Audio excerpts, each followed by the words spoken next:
Bienvenidos a una conversación con Francisco Gil Díaz en el contexto de la serie 2010 del mundo atlántico y la modernidad iberoamericana.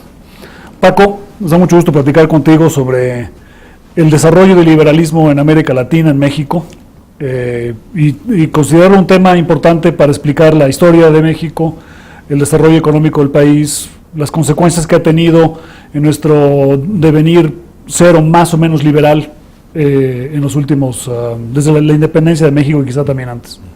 ¿Qué entiendes tú por liberalismo? ¿Cómo podemos empezar a definir qué es el liberalismo en materia económica, pero también quizá en otros ámbitos? Pues quizá lo que vale la pena enfatizar de entrada, tratándose de un tema como este tan importante, de tanto relieve, es lo reciente que es. Cuando piensa uno todo lo que han descubierto los antropólogos acerca del tiempo que tenemos los seres humanos en el planeta, dicen que más o menos, si le crees a National Geographic, pues alrededor de unos 65,000 años, digamos ya del Homo sapiens inteligente y habilidoso. Pues de esos 65,000 años, pues el liberalismo tiene escasamente unos 200 años. Es algo bastante reciente. ¿Qué sucedía antes? Pues que el mundo vivía para la mayor parte de la gente dentro de un estado de opresión, de pobreza, que el liberalismo viene de alguna manera acompañando a la revolución industrial y al despegue de la producción y del ingreso por persona, aunque no necesariamente van una cosa con la otra, pero hay cierta coincidencia histórica. Aunque la revolución industrial empieza antes, pero también empiezan los gobiernos con mayor apertura, con mayor participación democrática y con mayor liberalidad económica en Holanda y en Inglaterra, que son los países, sobre todo el segundo, donde la revolución industrial prende y empieza a generar sus resultados. Darnos cuenta entonces que es una fórmula que combate la manera como nos organizábamos, que era con reyes, dictadores, tiranos, sátrapas, todo género de organizaciones dictatoriales con la mayor parte del pueblo pues sin libertad y sujeta a la voluntad de estos soberanos. Incluso durante el medievo, que hubo cierta fragmentación del poder, pues los siervos de cualquier manera tenían un grado muy fuerte de dependencia de los señores feudales. De manera que, ante todo, el liberalismo es eso, es un despertar de derechos humanos, de derechos, yo diría, que desde siempre la gente ha anhelado tener, pero que finalmente se fueron concretando en instituciones, y que de pues esa época para acá, de alrededor de 200 años, con algunas constituciones, algunas organizaciones políticas, cada vez con mayor difusión, con más países participando dentro de un régimen libertario, pues se ha ido consolidando. Eso es liberalismo, es libertad, y es libertad en general. Si quieres pensar en liberalismo en términos pues incluyentes que consideren verdaderamente lo que quiere decir libertad, pues liberalismo tiene que ver con economía, tiene que ver con religión, tiene que ver con costumbres, tiene que ver con la posibilidad de un ser humano de pues desarrollarse y de expresarse como él quiera o ella quiera, sin ninguna restricción, excepto no estarle causando daño a un tercero. Incluye entonces también quizá la democracia. Incluye la democracia. Y el gobierno republicano. Incluye la democracia, de otra manera pues estás expuesto a que la organización política acabe con las libertades. Entonces, ¿tú crees que de alguna manera la organización económica, para realmente ser completa, requiere también de la voluntad ciudadana y la expresión de la voluntad ciudadana a través de la democracia? Aunque hay muchas formas de democracia, y hay unas que son más cercanas al liberalismo que otras, porque a final de cuentas las mayorías pueden ser también tiránicas, pueden ser tiranas, pueden ser opresoras de las minorías en una democracia. Una democracia que no tiene restricciones constitucionales para impedir que se pisoteen derechos de minorías, derechos de terceros, pues es una democracia bastante imperfecta desde el punto de vista liberal, por muy liberal que sea. También dependen las democracias en cuanto a su posibilidad de ser realmente liberales, de qué tan organizadas estén desde abajo o desde arriba. Hay democracias como la americana, que está organizada, aunque cada vez menos, desde abajo. La suiza, quizás sea la expresión más pura de una democracia organizada desde abajo, a través de los cantones, y otras muy centralistas, como algunas democracias europeas, en donde la capacidad de organización y de expresarse localmente ya no es tan amplia como lo es en otras partes. Incluso en el caso suizo, bueno, recientemente hubo una decisión a través de un mecanismo de consulta, un referendo, cuyo resultado parece ser contrario a la libertad. Sí, cuando llevas a cabo un referendo y no partes únicamente de la decisión de los cantones limitada al ámbito del cantón, pues puedes tener justamente una consecuencia de esa naturaleza. Entonces, un poco quizá lo que debiéramos concluir es que la libertad, como un elemento importante para el desarrollo económico, debe ser quizá complementada con la democracia, pero no cualquier democracia, sino con la democracia liberal. Sí, que con la definición que debe especificar qué quiere decir liberal, porque decir simplemente democracia liberal le falta algo de contenido, ¿verdad? ¿En qué sentido, por ejemplo? Pues en ese que comentábamos, que una democracia liberal debe ser una que esté construida de manera que no se puedan pisotear derechos de minorías. Ahora, en México hay una tradición supuestamente del liberalismo que nos viene por lo menos desde el siglo XIX, pero que de alguna manera tardó muchos años o décadas en cristalizar en políticas públicas o en una visión liberal del mundo que permitiera traducirse en políticas públicas para enfatizar la libertad. Pues tenemos pensadores liberales del siglo XIX que pues se expresan en términos tan profundos y tan bien construidos y lógicos como los liberales de cualquier otra parte del mundo, pero ese liberalismo de nuestros liberales de aquella época duró muy poco y no se ha traducido en políticas liberales.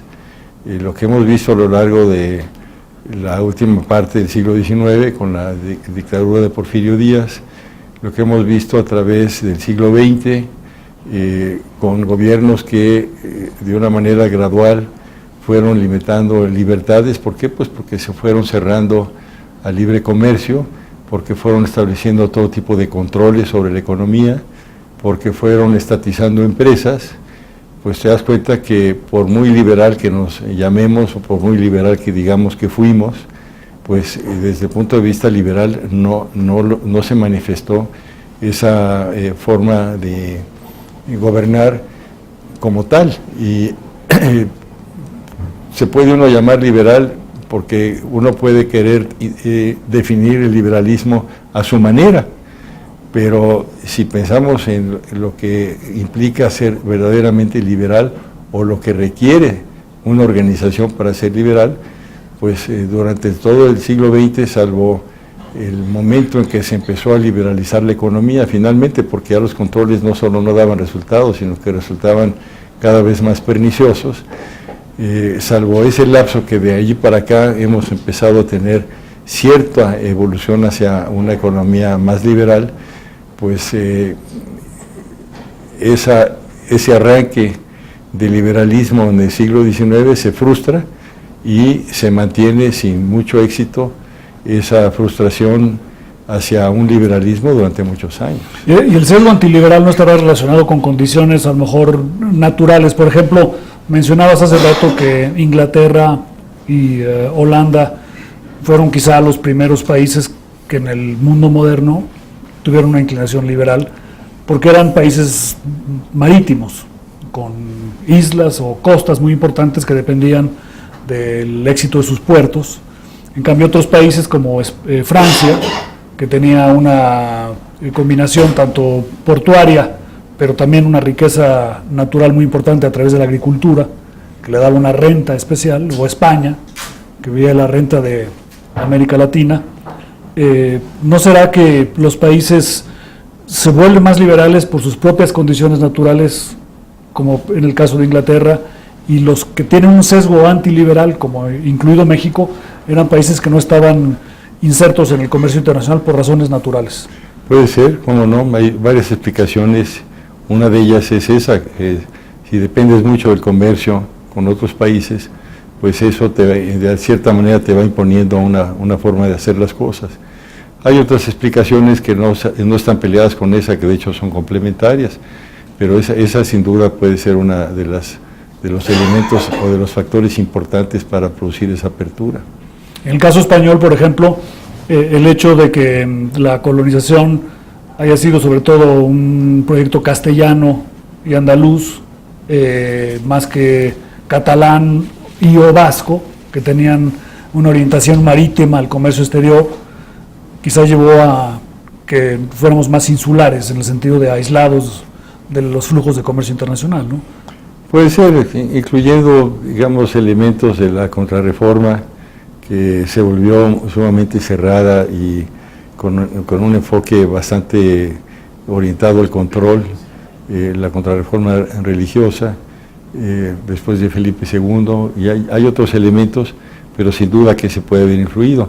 También el hecho de que llegara tanto oro y tanta plata, que entró principalmente a través de España, y que permitió pues vivir sin trabajar durante muchas décadas más bien.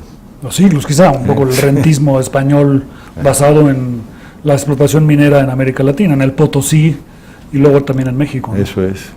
Ahora, incluso desde esa época, por ejemplo, se constituyeron los famosos estancos, que eran los monopolios de la corona española en México, y por eso la Constitución hace referencia a que eran prohibidos los monopolios y los estancos, sí, ¿no? O sea, es una tradición quizá antigua, y México tenía poco comercio de hecho no tenía comercio con el resto del mundo, porque el comercio estaba monopolizado con la Casa Comercial de Sevilla, ¿no?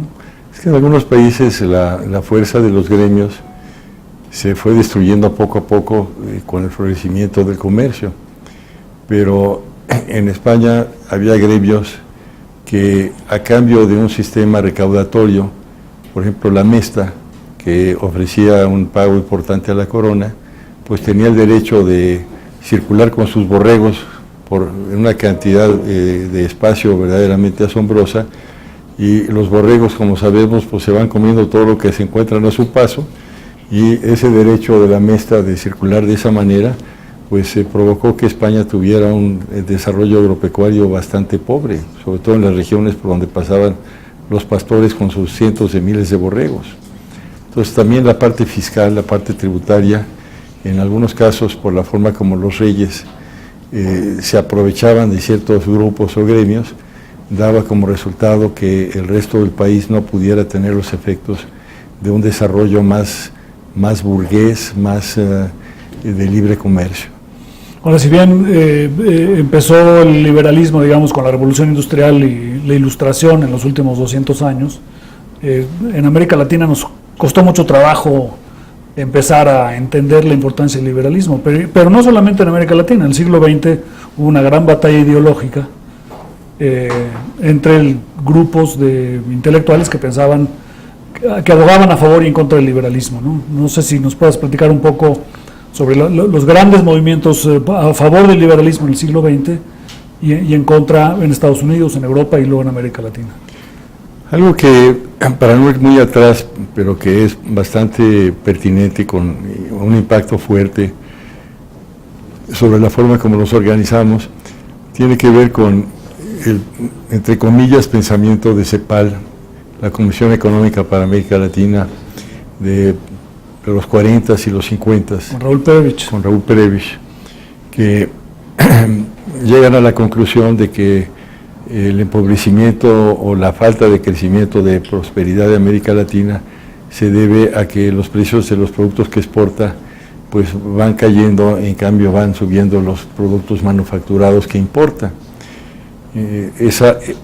conclusión tiene mucho que ver con lo que piensa que estaba sucediendo en Argentina.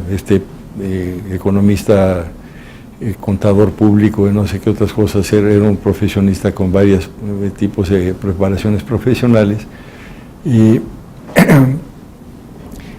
concluye que lo que le hace a América Latina falta es cerrarse para provocar barreras artificiales que promuevan la creación de industrias.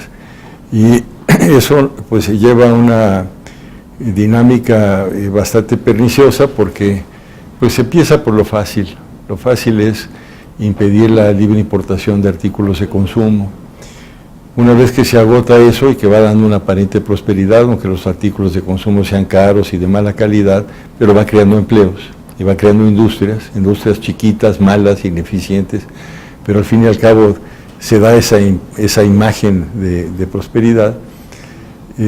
La siguiente etapa la manejan, como ya no hay artículos de consumo que limitar en su importación, pues entonces se van sobre materias primas y vas haciendo todavía más ineficientes estas cadenas productivas.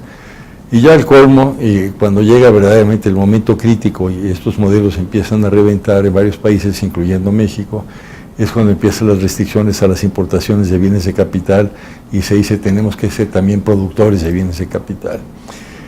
Esos modelos se agotan y llegan a crisis en varios de nuestros países. Y bueno, ese agotamiento en ocasiones da lugar a salidas que son todavía peores que lo anterior, porque en ocasiones son dictadores los que ante el fracaso económico toman el poder, y entonces no solo se tiene falta de liberalidad o de liberalismo económico, sino además se pierde el poco liberalismo democrático político con el que se contaba. En otros países da lugar a que la crisis se manifieste en la necesidad de orientarse a una apertura, que fue lo que sucedió en México. Tú fuiste una parte pues central del fenómeno de apertura cuando fuiste uno de los elementos negociadores importantes en Estados Unidos cuando participaste en ese proceso. Pero, ¿por qué lo hicimos? Pues porque se vio que por el otro lado no íbamos a llegar a ningún lado. No fue por ni siquiera una convicción liberal, fue más que nada porque se vio que teníamos que caminar en esa dirección. Incluso se hizo, tú te vas a acordar, y ahora hay una noción bastante pues equivocada de cuál fue el verdadero origen, a partir de la liberalización que se hizo durante algún momento en el gobierno de la Madrid, que lleva a cabo un inicio de apertura importante que coincide con la firma del tratado de la incorporación de México a lo que era entonces el acuerdo de aranceles. 1986. Exactamente. Ahora, falsamente se interpreta aquello como resultado de nuestra incorporación al famoso acuerdo de aranceles. La apertura que se llevó a cabo es mucho más amplia y mucho más rápida de lo que supuestamente habíamos negociado, o lo que de hecho negociamos dentro del GATT para la apertura. Tú lo has de recordar muy bien. Negociamos un arancel de 50%, sí. Que bueno, era como haber no negociado nada, ¿no? Y que además iba a reducir a lo largo de 10 años. Sí. Entonces, la negociación del GATT y la apertura no tiene ninguna relación, excepto que coincidieron en el tiempo. Y nos fuimos mucho más rápido, afortunadamente. En 87 por razones macroeconómicas, ¿no? Empezamos... Así fue, cuando además procedimos a la apertura de las importaciones de bienes de consumo. Y las consecuencias en la exportación fueron inmediatas. Claro que el impacto adicional del Tratado de Libre Comercio fue todavía mayor, pero ya se tenía un camino andado. Ahora, esta, digamos, renuencia al liberalismo, ¿no habrá también un poco un grado de culpa de los promotores del liberalismo que no hemos sabido o no han sabido explicar los beneficios del liberalismo a la población en general? ¿O es una cosa de élites, nada más una discusión entre élites, esta cosa del liberalismo? Es difícil. ¿No hay una obligación de explicar por qué vale la pena optar por un modelo más liberal? Es difícil que alguien pueda convencer de un modelo a la población. Yo no sé si pudiera crearse un partido liberal que se dedicara a educar e informar a la gente sobre las virtudes del liberalismo. No lo sé, por lo menos yo no lo he visto en ningún lado.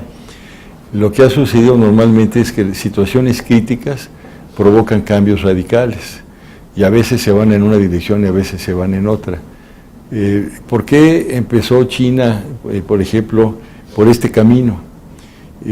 No sé si has leído el libro que escribió Coase con un chino. Ronald Coase. Sí, sobre... El gran economista de la Universidad de Virginia y la Universidad de Chicago. Eso es, exactamente. Que fue premio Nobel por un análisis muy profundo sobre los costos de transacción. La teoría de la empresa se llama su libro. El primero, más famoso. La semilla de muchos temas. Bueno, él escribió un libro ya a los 103 años de edad, se acaba de morir a los 104.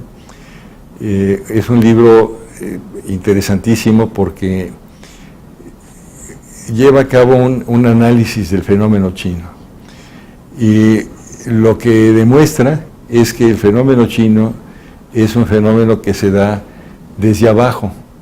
No se da porque de repente se le apareció el Espíritu Santo a Deng Xiaoping y lo inspiró. En 1989, cuando toma la decisión en el tercer pleno del...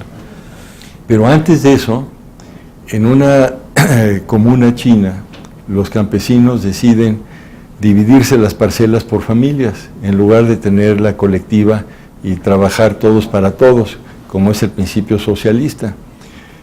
El primer año que hacen eso, la producción agrícola de esta comuna se duplica, y el tercer año crece todavía más sobre esa duplicación del segundo.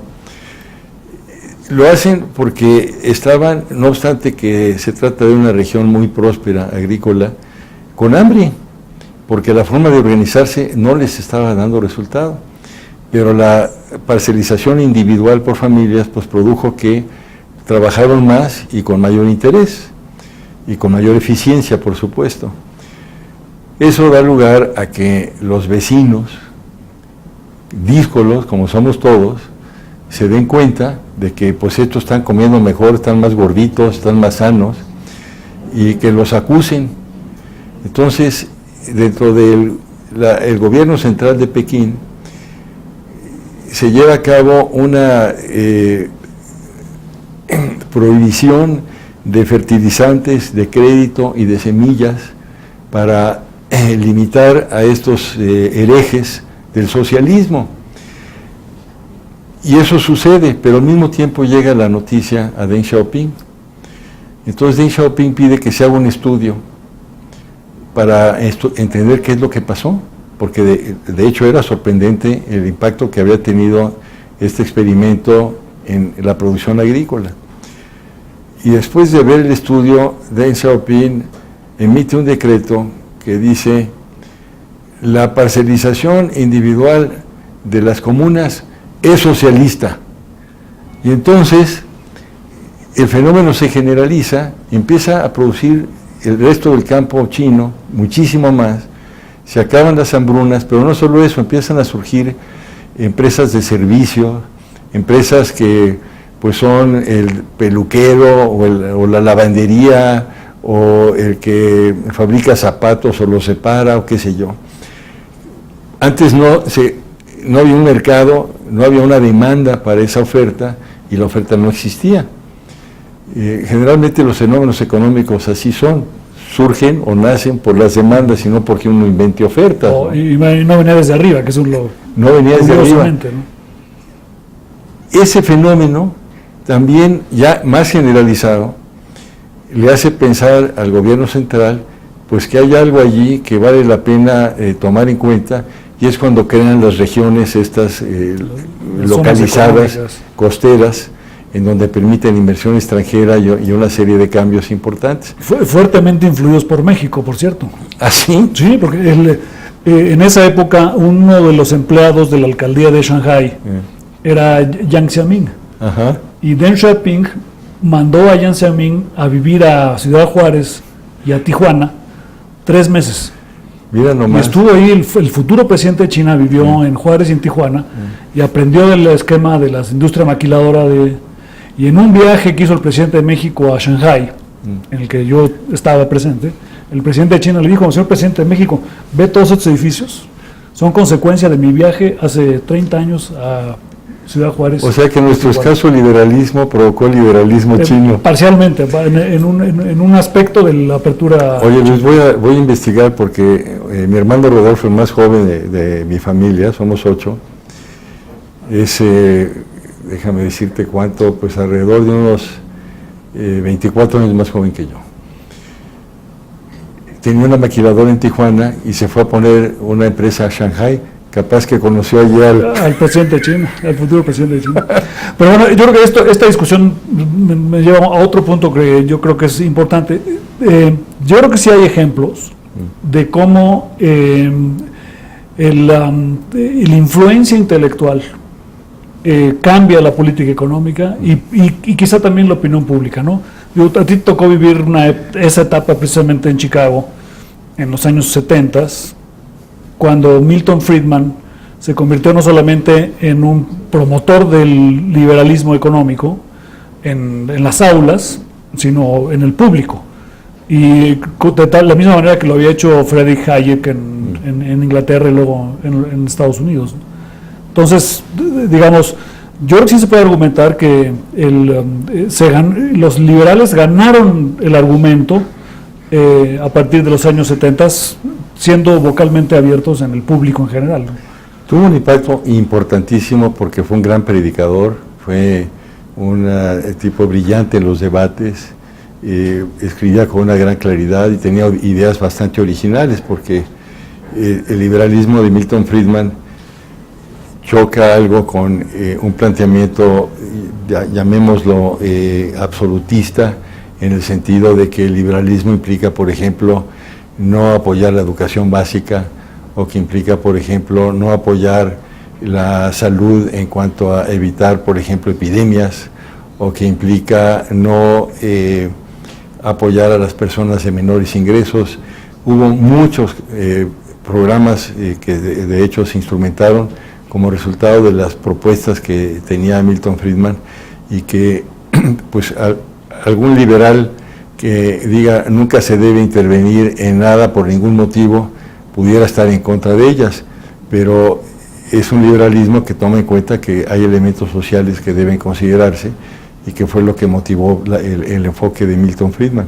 Y sí vinieron muchos cambios, y sí vino un cambio de enfoque, pero ahí tienes tú el ejemplo de Estados Unidos, que tuvo un episodio con los dos gobiernos de Reagan de gran apertura, de gran desregulación y de adopción de muchas de esas políticas que promovía Friedman, y de entonces para acá, republicanos o demócratas han venido caminando en sentido contrario. La convicción no fue tan total, ¿eh? Bueno, quizá influidos porque predicaban el consenso de Washington cuando le aplicaban la receta a otros, pero cuando les tocaba aplicársela a sí mismos tenían quizás sus dudas, ¿no? Así es. Pero bueno, esta discusión es muy importante porque en la medida en la que no hay una aceptación social del liberalismo o de las políticas públicas ligadas con el liberalismo, parece un poco difícil que tengan éxito. Quizás sea contraproducente recomendarle o imponerle a un país o a una sociedad un modelo en el que no se cree. Sí, no, tienes toda la razón. Un fenómeno como el chino es muy raro. Luego un fenómeno como el impositivo de Chile también es muy raro. Entonces es mejor, como propones, pensar cómo difundir y cómo educar y capacitar y convencer. Pues de hecho por eso estamos platicando tú y yo. Bueno, probablemente los chinos sí se autoconvencieron de que la mejor manera de crear prosperidad era teniendo éxito. Porque vieron el resultado.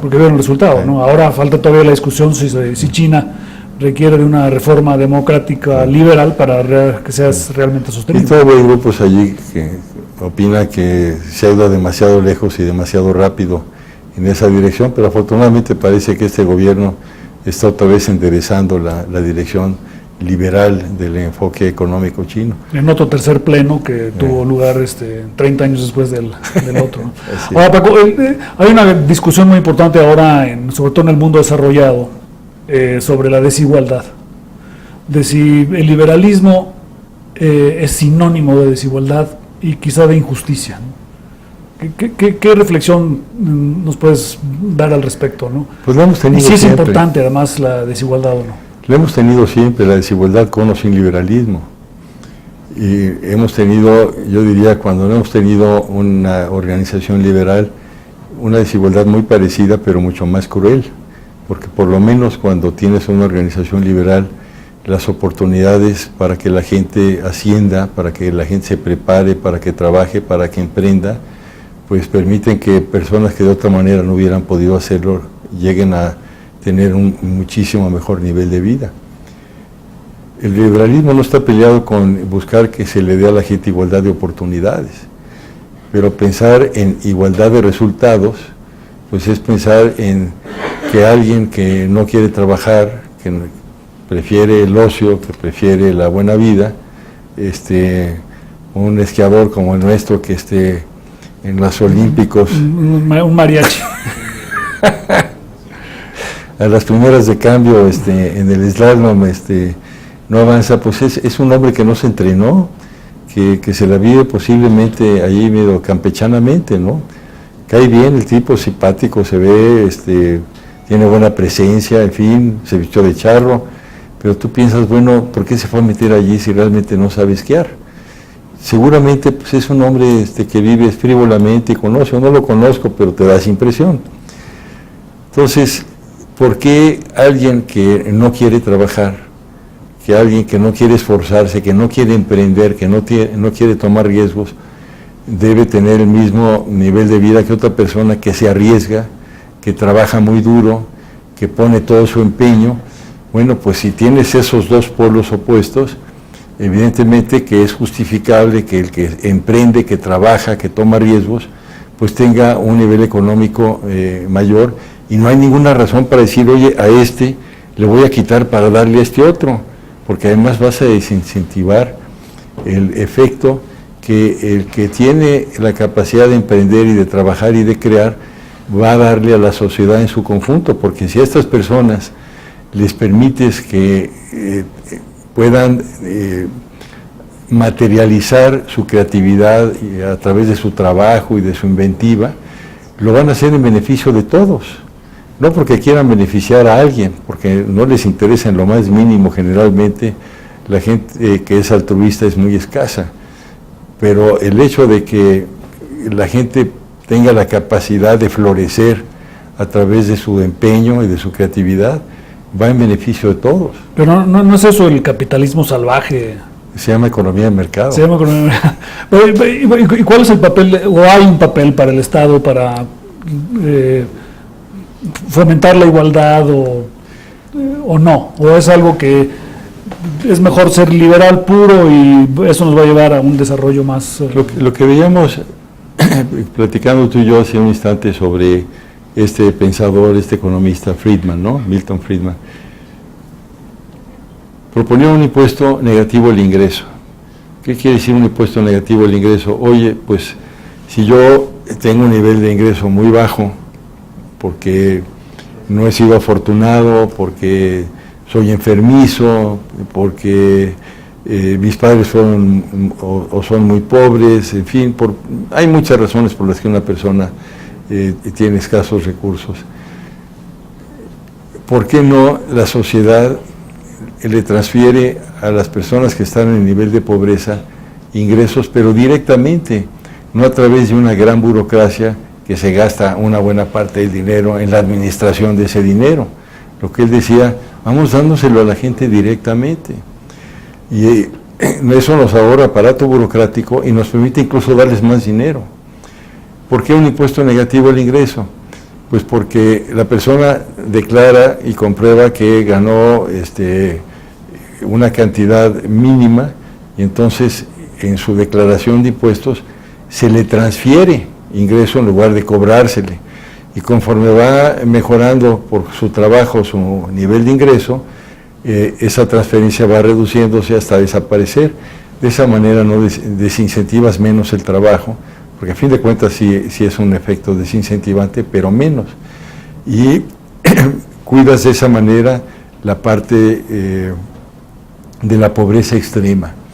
Y le darías mucho más dinero a la gente a través de transferencias que con los distintos programas que existen de apoyo, de ayuda, que absorben tantos recursos el manejo Pero es un poco burocrático. lo que se hizo con oportunidades, ¿no?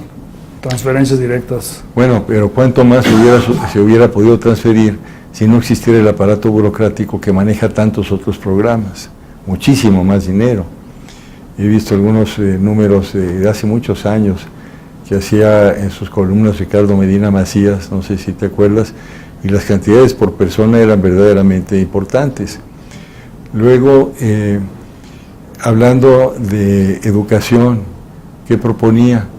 Bueno, pues que se le permita a la gente una transferencia, un apoyo a través de entregas de cupones que la gente pueda redimir en las escuelas como pago de colegiaturas, y que de esa manera las escuelas compitan en calidad, compitan entre ellas para atraer a la gente con sus cupones y que puedan pagar sus colegiaturas, en lugar de estar financiando directamente las escuelas, con todas las complicaciones que tiene estar administrando escuelas y pagando maestros y construyendo escuelas y demás, sino pasarle al mercado la transferencia y el apoyo para que la economía de mercado funcione de una manera que te dé el resultado más eficiente y socialmente mejor, ¿verdad? Entonces un poco la propuesta es utilizar quizás mecanismos de mercado para apuntalar y mejorar la igualdad de oportunidades entre los distintos grupos sociales, ¿no? Es interesante en países como Suecia, por ejemplo, en donde el alcance de las políticas públicas es mucho mayor, aunque lo han ido reduciendo últimamente, en donde es el sector empresarial el que provee los servicios, el gobierno los paga, pero no crea empresas y no crea burocracia, de manera que la forma de hacerlo cuesta menos, es más eficiente y llega más dinero, más apoyo a las personas que lo necesitan. En los últimos años se ha visto un incremento de la clase media en países emergentes en los que antes la clase media era mucho más pequeña. China es un ejemplo muy claro, la India, América Latina en general, incluido México. Sí. Pero en el mundo desarrollado hoy, quizá a raíz de la crisis de 2008-2009 y las dificultades que tienen, parece que hay una reducción de la clase media y por lo tanto un incremento en la desigualdad. Hay todo un debate sobre el 1%, etcétera, ¿no? Incluso el Papa Francisco publicó un documento hace poco condenando la desigualdad, pero uno podría pensar si el incremento de la clase media en China es el beneficio y el costo para que ese beneficio suceda es que disminuya un poquito el bienestar en Europa, en Estados Unidos, ¿vale la pena ese costo o no, o esa causalidad no es tal como se ¿Quién sabe si el fenómeno sea cierto? En primer lugar, es verdad lo que afirmas, lo acreditan los números. Hay estudios de Sala y Martin, un economista que ha publicado mucho sobre el tema, donde muestra que los niveles de pobreza se han reducido, que las clases medias han mejorado. Pero también hay estudios, acabo de leer uno de un autor que se llama Kip Hagopian, de la Universidad de California de Los Ángeles, que lleva a cabo una medición que toma en cuenta ingredientes que no consideran otros estudios para calcular qué ha pasado en la economía de Estados Unidos, por ejemplo. Dice, si yo tomo para hacer el cálculo las declaraciones de impuestos, pues la conclusión es otra. Si tomo además el estudio de la distribución del ingreso con base en el consumo de las personas, que es una medición mucho más exacta del perfil de ingreso a lo largo de la vida de una persona, porque una persona que espera tener ingresos en el futuro, un joven, por ejemplo, profesionista, que está endeudándose porque va a pagar una hipoteca y va a pagar el crédito del coche, pues es porque en el futuro lo va a poder pagar, tiene esa expectativa y gasta más. Y ese gasto es mucho mejor reflejo de un ingreso dentro de un tomado un periodo más largo que el ingreso que está obteniendo en ese instante. Y una vez que lo haces a partir del consumo, resulta que la distribución del ingreso en los Estados Unidos no ha empeorado en los últimos años. Además a esto, si le sumas otro factor, que generalmente los estudios de distribución del ingreso se hacen con base a el ingreso por hogar, pero el número de habitantes por hogar ha bajado sensiblemente. Si lo haces per cápita, el resultado es distinto. Es distinto, claro. Sí. Sí. Ahora, regresando un poco ahora a América Latina, Paco, pareciera que América Latina está dividiendo en tres. O sea, tienes los que pertenecen a la Alianza Pacífico, México, Perú, Chile, Colombia, próximamente Costa Rica, que tienen una orientación hacia la apertura del mercado. Marítima, como decías. Y quizá marítima también. Sí. México finalmente, después de siglos de autarquía, se incorporó al comercio internacional. Sí. Están después los países del ALBA, Venezuela, Ecuador, Nicaragua, Bolivia, y los países ligados a la órbita brasileña, ¿no? A través del Mercosur. ¿Cómo ves de estos tres modelos? ¿Cuál va a tener más éxito? ¿O es importante esta división o es ficticia? Bueno, la división existe. Ellos mismos lo dicen porque son parte de agrupaciones que se manejan de esa manera, ¿no? Y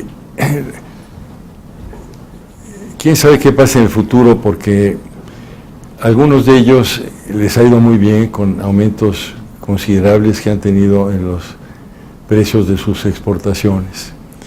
Le ha ido muy bien a Venezuela, le ha ido muy bien a Brasil, le ha ido muy bien a Argentina, y algunos lo han administrado mejor que otros, pero en todos los casos el impacto sobre el empleo, sobre el ingreso, ha sido fuerte. Ahora que se han empezado a caer los precios de esas materias primas o que se han estabilizado, pues se están metiendo problemas porque venían presupuestando gastos bajo un predicado de incrementos continuos en esos ingresos, y de repente ya las deudas que contrajeron, que estaban consideradas sobre un perfil de crecimiento en los ingresos, pues lo que va a crecer son los intereses y no van a tener con qué pagar. Entonces, estamos ante una situación parecida a la que enfrentamos nosotros hace algunos años, cuando con tanto proteccionismo en algún momento la economía simplemente ya no iba a ningún lado. Y pues en algún momento esas sociedades y estos gobiernos pues van a tener que reflexionar por dónde se quieren ir, porque el camino proteccionista no les hizo mucho daño, dependiendo del grado de apertura o dependiendo del tamaño de las economías, pero no les hizo mucho daño porque estaban recibiendo esa prosperidad desde el exterior. Una economía con una eficiencia agrícola enorme como la brasileña y con un tamaño muy grande, es una economía a la que le pega relativamente menos el proteccionismo. Pero aún así, el hecho de que se haya frenado el crecimiento de sus precios o se caiga, pues le va a impactar. Países que tienen un menor tamaño y que no tienen economías con productos de exportación, con la eficiencia con la que los produce Brasil, que tiene esa agricultura tan poderosa, pues se van a ver en problemas. Están ya en problemas. Sí, bueno, de hecho, un poco, ¿qué hubiera pensado Prebisch de este boom de las materias primas y cómo lo hubiera quizá aprovechado para transformar sus economías, ¿no? O sea, es un poco difícil pensar que a pesar de los altísimos precios del petróleo en Venezuela no se haya aprovechado para traducir ese activo en un activo que les permitiera el crecimiento sostenido, ¿no? Bueno, quién sabe qué era propuesto Prebisch, pero yo porque he pensado al revés, que los precios de las materias primas... El pobre se hubiera sentido muy mal, ¿no? ¿Cómo que vengo prediciendo todo esto? Ya todo el mundo es al revés. Pero bueno, ahora vienen a la baja los precios, ¿no? Incluso uno de los problemas que tiene hoy en día Brasil es que cuando tienes una economía donde empiezas protegiendo un sector y como explicabas hace rato, vas ampliándolo, incluso el Banco de Desarrollo de Brasil, el BNDES, ha tenido que extender préstamos muy importantes a su industria manufacturera para que sobreviva, y entonces luego el gobierno se vuelve juez y parte porque tiene un incentivo para proteger, de tal manera que no quiebren sus acreditados, ¿no? No me acuerdo, hace ya bastantes años, ¿te acuerdas del conjunto Sagún con varias empresas? Una que fabricaba tractores rusos y otras aeros especiales. Y bueno, coches Renault. Exactamente. Me acuerdo que un buen amigo que tú has de haber conocido, muy querido, a Ignacio Madrazo, me encargan el conjunto. Y después de algún tiempo de estar administrando las empresas, se pone de moda en las empresas del gobierno, todavía no se viene el cambio, lo que llamaban la reconversión industrial. Entonces le piden desde las autoridades que haga su propuesta de reconversión industrial. Manda a decir Nacho, privatícenlas. Bueno, eso provocó una reacción, oye, ¿qué te pasa? ¿Dónde está tu ideología? ¿Eres un traidor? ¿Cómo se te ocurrió eso? Y dijo Nacho, miren, en la fábrica de aceros finos, si me hubieran autorizado, y tengo más de un año solicitándolo, una inversión, creo que eran $20,000, hubiera aumentado la producción al doble, y todavía no me la autorizan. Un empresario privado hubiera ido a la tienda, hubiera comprado lo que necesita, no hubiera estado esperando autorizaciones de varios niveles burocráticos, y yo ya me encariñé con estas empresas y quiero que vivan y quiero que los trabajadores tengan éxito, porque como van, estas empresas, como de hecho sucedió, algún día van a cerrar. Luego, durante el fenómeno de apertura también pasaron cosas interesantes que tienen que ver mucho con lo que acabas tú de comentar, de una empresa que de repente con los controles se volvió menos eficiente o más ineficiente. Un productor de refrigeradores, antes de la apertura, cuando en el 86 Miguel de la Madrid abre la economía, tenía el problema de que veía que, y así me lo platicó el que manejaba la empresa, cuando llevaron a cabo muestras de qué refrigeradores tenía la gente, con la economía completamente cerrada a las importaciones, más de la mitad eran de Fayuca. ¿Y por qué? Y él me lo decía, porque los que fabricamos nosotros le tenemos que comprar el compresor a un fabricante nacional y no lo podemos importar. Bueno, se viene la apertura y en un lapso relativamente corto se convierte en el exportador número 1 de refrigeradores de una puerta, y luego ya se convierte con los años los en una... minibares, ¿no? Los minibares, y también para el ejército norteamericano. Y con el tiempo, que en muy pocos años se convierte en un gran emporio industrial de línea blanca, gracias a la apertura. Otro caso parecido al que mencionas de Brasil, una empresa que fabricaba algunos aceros especiales en Guadalajara, tenía el problema que le salían muy caros porque el crisol, que era de porcelana, se lo fabricaba también al mexicano, no se permitía la importación, pues después de un uso o dos se rajaba y había que fabricar otro. Entonces casi cada pieza que fabricaban necesitaba otro crisol de porcelana. Bueno, pues con la apertura se convirtió en exportador, pero en meses, no tuvo que pasar años. Y lo que sí sucedió, según me platicó esta persona, es que al cabo de un año y medio, 2 años, el fabricante de los crisoles de porcelana mexicano de repente se volvió eficiente y ya le pudo comprobar, le pudo empezar a comprar otra vez al mexicano. Entonces te das cuenta cómo la economía es pues un conjunto de eslabones interconectados, y que cuando empiezas a alterar y a hacer ineficiente uno de los eslabones mediante políticas proteccionistas, mediante medidas indicativas, pues vas a desconchinflar el sistema general, porque todo eso repercute. Pero cuando proteges, además equivale a un impuesto a la exportación. Así es. Un ejemplo más claro que se hace en la historia del vino en México, ¿no? ¿Qué pasó con el vino? Bueno, el vino, para empezar, los españoles prohibieron la producción de vino en México, todo tenía que importarse de Andalucía, excepción hecha de Coahuila porque lo consideran muy lejos, por eso Casa Madero tiene 5 siglos, ¿no? Eso es. Pero cuando hicimos el Tratado de Libre Comercio de América del Norte y luego el tratado con Chile y luego finalmente en el año 2000 el tratado con la Unión Europea, el consenso era que la industria vitivinícola mexicana iba a desaparecer, que no había manera de competir con Europa, Estados Unidos y Chile, ¿no? Bueno, resulta que el resultado fue exactamente el inverso. Hoy tenemos 70 bodegas en el Valle de Guadalupe, en Ensenada. Son vinos buenos. Muy buenos, excelentes, caros. Estamos produciendo otra vez en Ezequiel Montes, en Querétaro, en Dolores Hidalgo, en Parras, en Coahuila, vinos de excelente calidad. Otro caso en general, ese es un tema agropecuario y en general lo agropecuario tiene una expansión en sus exportaciones, cuando también se decía, oye, esta apertura va a acabar con el campo, todo lo contrario.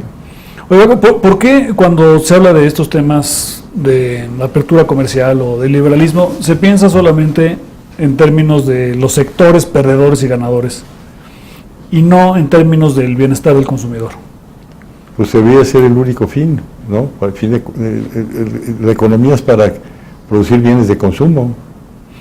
Y ahí es donde quizás empata un poco la discusión entre la democracia y la apertura, ¿no? En el sentido de que una busca el bienestar del consumidor, todos lo somos, y la otra tiene al ciudadano como el centro de atención de la política pública. Facultar al consumidor para que defienda sus intereses. Exactamente. Entonces, ¿no es entonces importante un poco educar sobre la importancia del liberalismo y la economía de mercado? Pues como te decía, por algo estamos platicando tú y yo. Porque, digo, la discusión siempre termina siendo, por ejemplo, le preguntaba yo el otro día al secretario de Economía de México si se requiere una política industrial. ¿Tú qué crees sobre eso? Pues todo depende de qué consideres política industrial, porque si la defines como abrir los mercados para que la industria sea eficiente, si consideras que una reforma que propicie la competencia, con una ley de competencia que efectivamente rompa los estancos y los monopolios, si consideras que una política industrial incluye una reforma energética como la que se está planteando, una de telecomunicaciones, yo estoy totalmente a favor de esa política industrial. Es una política industrial que está orientada a expandir el tamaño del mercado. Exactamente. Y a crear un mercado. Sí. En México...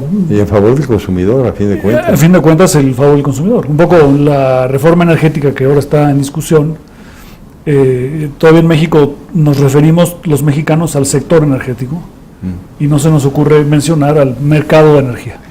Lo que se ha hecho, por ejemplo, la reforma, que van a bajar los precios, si te pones a pensar que la canasta de insumos que se toma para calcular el precio de la energía de CFE incluye el combustorio, que es carísimo, que incluye un gas que toma una campechana de gas que se importa licuado, que está a $20 el BTU o $22, contra quizás $2.50 o $3 en la región de América del Norte, y que acaba costándole a la CFE, no sé, $4.50, no sé por dónde ande. Bueno, en el momento que el sector privado con esta apertura energética invierta en transporte de gas y que ya no esté entrando gas licuado tan caro y que además estemos produciendo más gas en México, pues obviamente que va a haber sustitución de combustorio y que el consumo de gas que ya hace CFE también lo va a comprar a un mejor precio y que por lo tanto va a haber una despresión de los precios al consumidor y a las industrias. Pues es cierto, o sea, lo que se está diciendo en favor de esa reforma es correcto, va a venir con esos cambios un precio más bajo para las industrias y para los consumidores. Y las industrias, si logramos que además sean competitivas, pues también sus precios con menores costos van a ser menos altos. Si creamos un mercado de energía, quizá el impacto más fuerte sea en el sector industrial y no en el sector energético. Así es. Ahora, sí, por ejemplo, con la reforma energética vamos a poder importar electricidad para una planta que esté en Puebla, importe la electricidad de Texas a precios altamente competitivos, se importe menos gas o el gas se libere para el uso industrial. Y se te da un reacomodo un reacomodo de un uso más eficiente. Pero ese reacomodo no resultaría, por ejemplo, en la quiebra de la CFE, y debemos preocuparnos por ello. Bueno, pues yo creo que CFE, si tiene un periodo de transición que va a requerir de transferencias, eso es muchísimo más preferible que estarle transfiriendo costos al consumidor y a las industrias. O sea, la economía de mercado requiere que las empresas quiebren. ¿Tú crees que esa quizás sea una de las condiciones por las que nos cuesta tanto trabajo aceptar la competencia? Hay un libro que es precioso que quizás todos debiéramos conocer, las obras de Schumpeter, un economista de la Universidad de Harvard, que habla de la creatividad destructiva, ¿no? O de la destrucción creativa. La destrucción creativa. La destrucción creativa. Lo dije al revés, que soy disléxico. Y es cierto, y además es inevitable, no depende que suceda de que estemos o no de acuerdo, eso va a suceder. Hay gente que va a cometer errores y que le va a ir mal en los negocios, y pues para que el país prospere se requiere que los negocios tengan libertad de acertar y libertad de errar. Pero eso quizá no esté en el fondo, el rechazo, la dificultad de la aceptación del liberalismo con esta inevitabilidad del fracaso y del...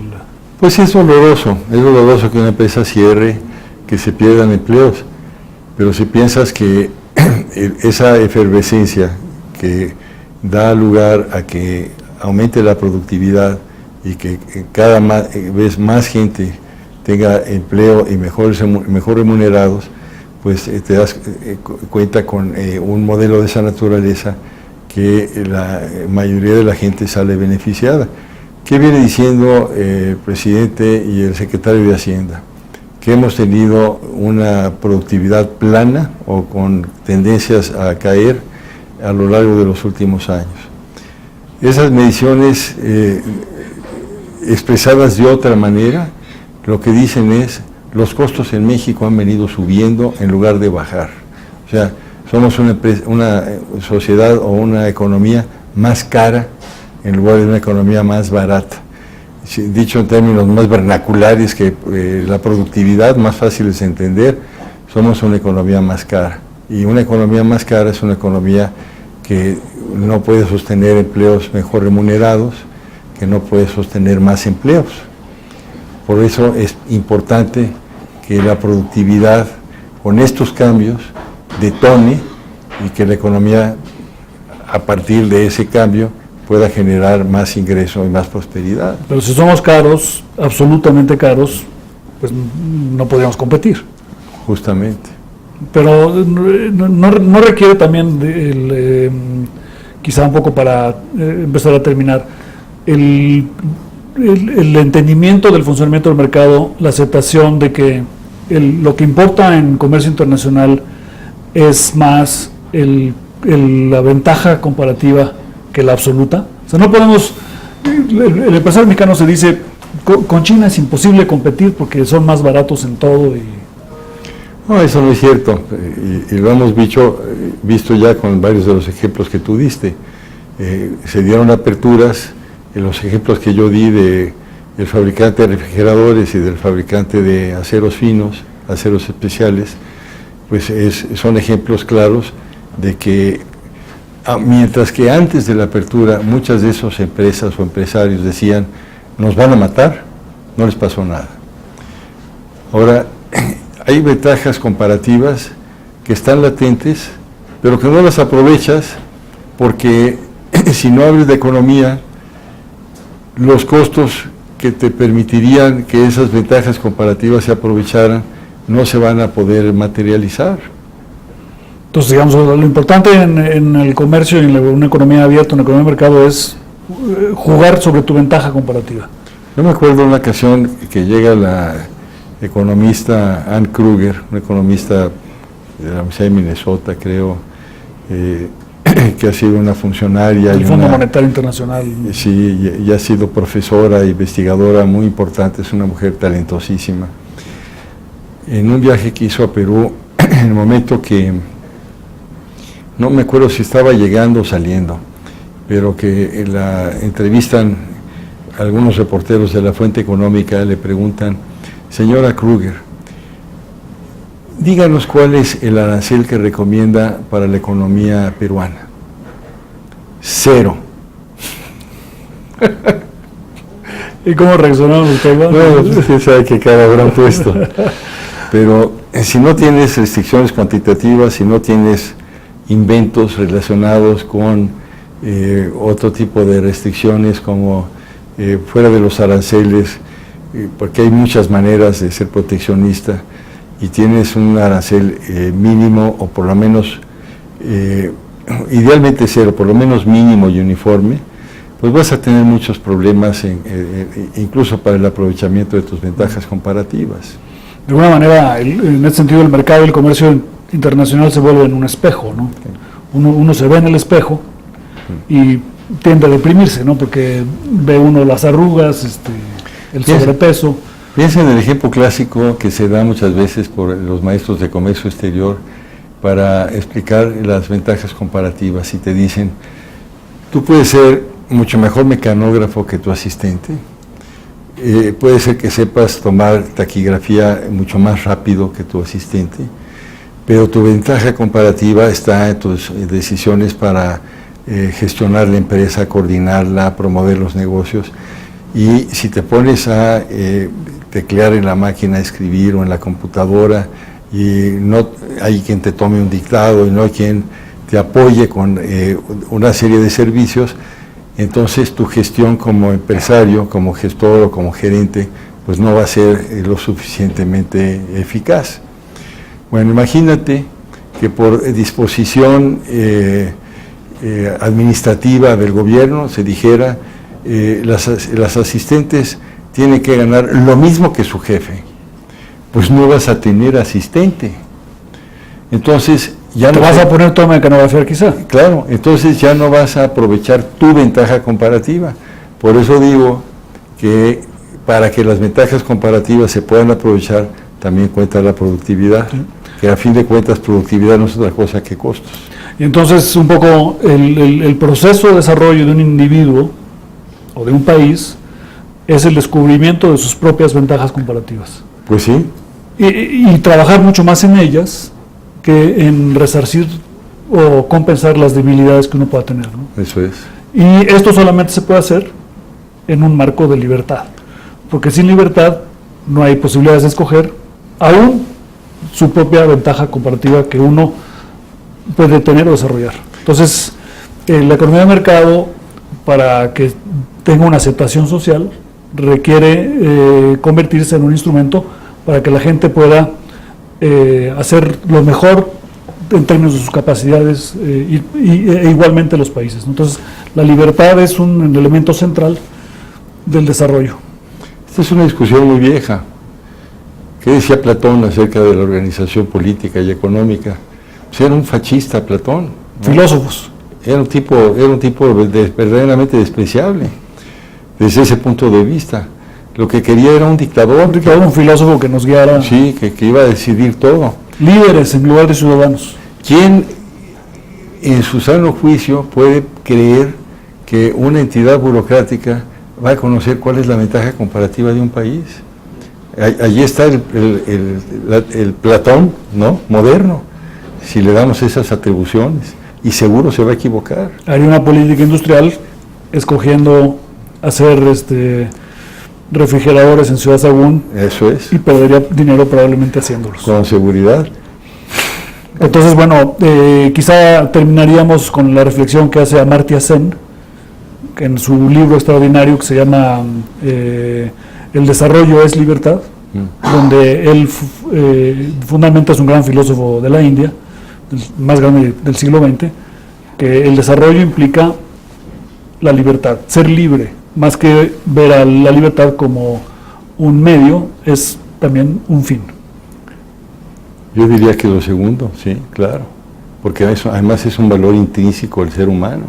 Es lo que hace al hombre distinto. Exactamente. Y además el intercambio es producto precisamente del ejercicio de esa libertad. Y si razonas al revés, a partir de que ese es un fin, de ahí se desprenden muchas conclusiones. Última pregunta, Paco. En México nos hemos embarcado en los últimos 20 años, por lo menos, en un camino de ahondar las libertades políticas y económicas. ¿Hay vuelta en U? ¿Hay un posible retorno a un sistema menos libertario, o México seguirá avanzando en ahondar las libertades? Pues todo puede suceder, es imposible predecir. Y allí está una la única falla que yo le encuentro al pensamiento de ese gran liberal que fue Hayek, que decía que en la ruta a la servidumbre son esos controles y esas interferencias. De hecho, ahí su capacidad de predicción falló, y falló algo interesantemente en lo que él mismo afirmaba que eres incapaz de hacer, que es andar pronosticando, porque justamente tu capacidad de pronosticar es la que impide que puedas estar planeando y controlando. Pero en fin, más allá de esa pequeña contradicción del maestro Hayek, pensar qué puede suceder, pues puede suceder cualquier cosa. Para que no suceda, tienen que tener éxito estas reformas, porque si México no logra recuperar una tasa de crecimiento alta, pero sana, no basada en restricciones o controles o disposiciones centrales, sino en una política sana como la que entiendo se está tratando de instrumentar a través de estas reformas, si no tienen éxito, pues entonces quienes buscan lo contrario, pudiera ser que puedan estar pues dentro de algunos años en el gobierno y cambiar toda esta política, y vamos para atrás. Entonces, la libertad no solamente se gana, sino que se invierte en ella para mantenerla. Eso es. Bueno, muchas gracias, Paco, por tus muy interesantes reflexiones. A ti por tus buenísimas preguntas. No, encantado, con mucho gusto.